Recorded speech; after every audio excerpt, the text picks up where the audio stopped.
जय श्री राम दोस्तों। तो स्वागत है आपका अपने चैनल फ्यूचर रियलिटी संगम में। तो दोस्तों आज हम बात करने वाले हैं रेलवे एम्प्लॉय की HRMS आईडी में कुछ अपडेट हुआ है उसके बारे में। तो दोस्तों अब कुछ लोगों को तो पता भी नहीं होगा कि HRMS आईडी होती क्या है। तो दोस्तों मैं आपको बता दूं कि HRMS आईडी रेलवे एम्प्लॉय की एक तरह से पूरी की पूरी कुंडली है। उसमें रेलवे एम्प्लॉय का सारा डाटा सेव रहता है, जैसे कि वह कौन से स्टेशन में जॉब करता है, उसकी पोस्ट क्या है, उसका बेसिक पे क्या है, यहाँ तक कि उसे लीव या अपना ट्रांसफर के लिए अप्लाई करना होगा तब भी वह HRMS आईडी के द्वारा ही करेगा। और भी इसकी बहुत सी बातें हैं, तो चलो आपको बताते हैं कि इसमें क्या क्या अपडेट हुआ है। नमस्कार, हमने HRMS वेबसाइट के डिजाइन को बदला है। अब हम यह देखेंगे कि नए डिजाइन में क्या बदलाव किए गए हैं। तो बाईं ओर आप देख सकते हैं कि पहले की तुलना में अब कम मेन्यूज हैं। पिछले सभी मेन्यूज अब इन मेन्यूज के भीतर उपलब्ध हैं। चलिए इन्हें एक एक करके देखते हैं। सबसे पहले है डैशबोर्ड। यह वह प्रथम पेज है जो आपके साइट में लॉगिन करने और OTP दर्ज करने के बाद खुलता है। अगला विकल्प है माय इनबॉक्स। इसमें आपको वे फाइलें और प्रस्ताव दिखाई देंगे जो आपको प्रोसेसिंग, आगे भेजने या अनुमोदन के लिए भेजे गए हैं। इसके बाद है एम्प्लॉय सेल्फ सर्विस। इस पर क्लिक करने के बाद आपको कर्मचारी द्वारा की जाने वाली सभी गतिविधियां मॉड्यूल के अनुसार समूहित दिखाई देंगी। जैसे कि एम्प्लॉय मास्टर में आप अपने व्यक्तिगत विवरण संपादित कर सकते हैं, सर्विस रिकॉर्ड देख सकते हैं और डाले गए चेंज रिक्वेस्ट्स देख सकते हैं।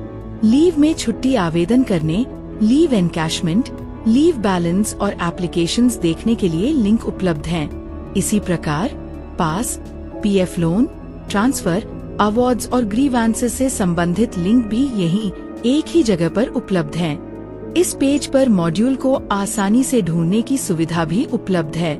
यदि आप किसी मॉड्यूल जैसे अवार्ड, पास या लीव को खोजना चाहते हैं तो दिए गए बॉक्स में उसका नाम टाइप करें। इसके बाद केवल वही मॉड्यूल दिखाई देंगे। अगला मेन्यू है एस्टैब्लिशमेंट फंक्शंस। इसमें कार्यालय उपयोग से संबंधित सभी गतिविधियां शामिल हैं। यहाँ पर आपको employ master, leave, pass, award, indent, settlement, उदीप, CGA जैसे विभिन्न मॉड्यूल्स दिखाई देंगे। किसी भी मॉड्यूल को खोलने के लिए उस पर क्लिक करें। उदाहरण के लिए यदि आप एम्प्लॉय मास्टर पर क्लिक करते हैं तो कर्मचारी प्रबंधन से संबंधित सभी लिंक्स दिखाई देंगे। इसी प्रकार आप किसी भी अन्य मॉड्यूल पर क्लिक करके उसके लिंक्स देख और उपयोग कर सकते हैं। यहाँ भी मॉड्यूल खोजने का प्रावधान है। उदाहरण के लिए यदि आप इंडेंट खोजते हैं तो इंडेंट मैनेजमेंट दिखाई देगा।